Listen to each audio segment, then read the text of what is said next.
എനിക്ക് സ്ഥിരമായിട്ട് കിട്ടുന്നൊരു ചോദ്യമാണ്, ഡോക്ടറെ ഇൻസുലിനാണോ ടാബ്ലറ്റ് ആണോ നല്ലതെന്ന്. ഇത് ഞാനൊരു എക്സാമ്പിളിലൂടെ പറയാം. നമുക്കിപ്പം കണ്ണൂരിൽ നിന്ന് കോഴിക്കോടേക്ക് പോകണമെന്ന് വിചാരിക്കുക. നമ്മൾ എങ്ങനെയാണ് പോവുക? സാധാരണ ബസ്സിലോ ട്രെയിനിലോ അല്ലെങ്കിൽ സ്വന്തം വാഹനത്തിലോ പോകും.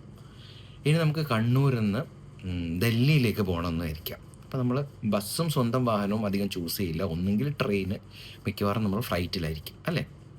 നമുക്ക് ദുബായിലേക്ക് പോകണമെങ്കിലോ, നമ്മൾ കണ്ണൂരിൽ നിന്ന് ദുബായ് പോവുകയാണെങ്കിൽ ഫ്ലൈറ്റിൽ മാത്രമേ പോകാൻ പറ്റുള്ളൂ. നമുക്ക് കാർ എടുത്തിട്ട് പോകാനോ ട്രെയിനിൽ പോകാനോ വേറെ നിർവാഹമൊന്നുമില്ല. അപ്പോൾ നമ്മൾ യാത്രയുടെ ദൂരവും സൗകര്യങ്ങളും കണക്കിലെടുത്തിട്ടാണ് വാഹനം നിശ്ചയിക്കുന്നത്. For example, Kannur to Kozhikode flight ഉണ്ടെങ്കിൽ നമ്മൾ ഫ്ലൈറ്റിൽ പോകില്ല, കാരണം പോകേണ്ട ആവശ്യമില്ലല്ലോ. എന്ന് വെച്ച് ബസ്സാണ് അല്ലെങ്കിൽ ഫ്ലൈറ്റാണ് ബസ്സിനേക്കാൾ നല്ലതെന്നും പറഞ്ഞ് നമ്മൾ ഫ്ലൈറ്റ് പിടിച്ച് പോകേണ്ട കാര്യമില്ല. ഇതുപോലെയാണ് ഗുളികകളും ഇൻസുലിനും. ഓരോ ആളുടെ ഏത് ടൈപ്പ് പ്രമേഹമാണ്, അവർക്ക് എന്താണ് വേണ്ട എന്നാണ് ഡോക്ടർ നോക്കുന്നത്. അല്ലാതെ ഇന്നതാണ് മികച്ചതെന്ന് പറയാൻ പറ്റില്ല. അവരുടെ യാത്രയ്ക്ക് യോജിച്ച മരുന്ന് ഏതാണ്, ഗുളികയാണോ ഇൻസുലിനാണോ എന്ന് നിർണ്ണയിച്ചിട്ടാണ് ഡോക്ടർ പറഞ്ഞു കൊടുക്കുന്നത്. അല്ലാതെ ഒന്നിനും മറ്റതിൻ്റെ മുകളിൽ ഒരുപാട് അഡ്വാൻറ്റേജസ് ഒന്നുമില്ല. രണ്ടിനും രണ്ടിൻ്റേതായിട്ടുള്ള ഗുണങ്ങളും രണ്ടിൻ്റേതായിട്ടുള്ള ദോഷങ്ങളും ഉണ്ട്. Thank you.